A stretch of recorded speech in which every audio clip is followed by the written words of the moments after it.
Wait, say that again. We have written over 700 letters to our Senate. It's amazing. They're going to have to write so much. I love it. Okay. My name's Elora.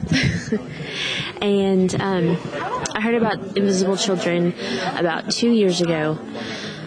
It was in the fall. No, it was in the spring, because it was right before a Global Night Commute. And my sister called me and she was like, dude, I'm going to this thing called Global Night Commute, and it's because I saw this documentary and it's really rad and I'm so excited. And I was like, so what? And I was thinking, who knew that there were hippies in College Station? But apparently my sister's become one of them. But I just kind of put it in the back of my head, didn't really think about it. Was kind of excited that she was excited about something, but didn't think twice. I was flipping through channels and I saw these guys on Oprah, and they were so goofy. And so I stopped to laugh at them. And it turns out that they're the three boys from Invisible Children sharing their story and kind of up in ante for a Global Night Commute, trying to get people to come. Didn't really think anything of it. My sister had a good time. It was one of those things where you hear about it and you can't forget about it. Even though you're not acting out on it, you can't forget about it. And it's always coming up in conversations, or you see like a MySpace page that has something about it on it. And it was just like for the next year, it was always in the forefront of my mind, even though I wasn't doing anything. And it took me almost a year to finally see the documentary. And I remember thinking to myself when I first found out about the organization, I was almost upset, because as a teacher I see so many kids who are struggling, and I was thinking to myself, why should I focus so much on kids in Africa when there are invisible children in my classroom? I mean, no lie, like it's the exact same excuse that I get from people every day. And so I think it's because of that feeling that I had at the very beginning of this that I can empathize with people, and I understand and I get the fact of why people struggle with this. Seriously, I'm trying to do my testimonial. Just kidding. And forget that I'm addicted to you. Hello. And so we are watching this documentary, and I'm just like, what in the world is going on? And they do the crane shot where there's thousands of kids sleeping on top of each other. I mean, the only thing that I could think of was the Holocaust.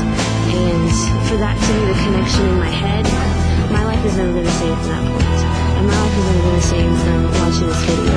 It has changed the way I teach. It has changed the way I look at people. It has changed the way I deal with my students who I know are going through difficulties.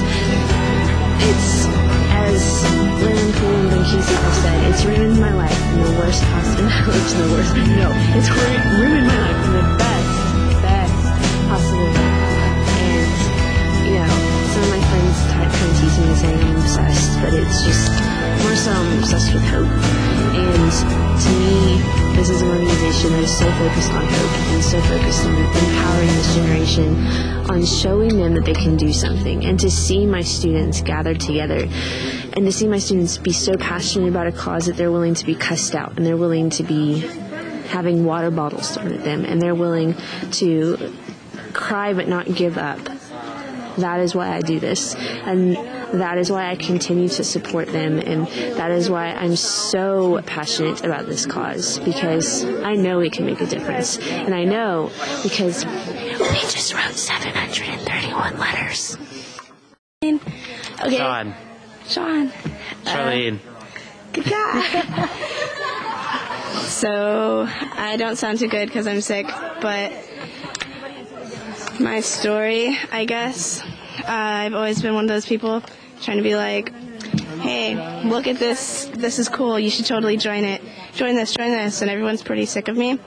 Well, Invisible Children, I found out that, but it's something I can actually do, and it's not just one of those other things where I'm involved but I don't really do anything. I'm involved and I have a voice and I can change stuff, even though it doesn't seem like that.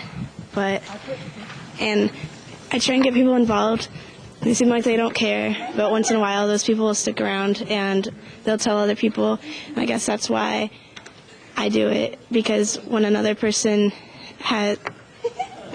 wants to help, it makes me feel like I'm doing something, and that's why I'm around.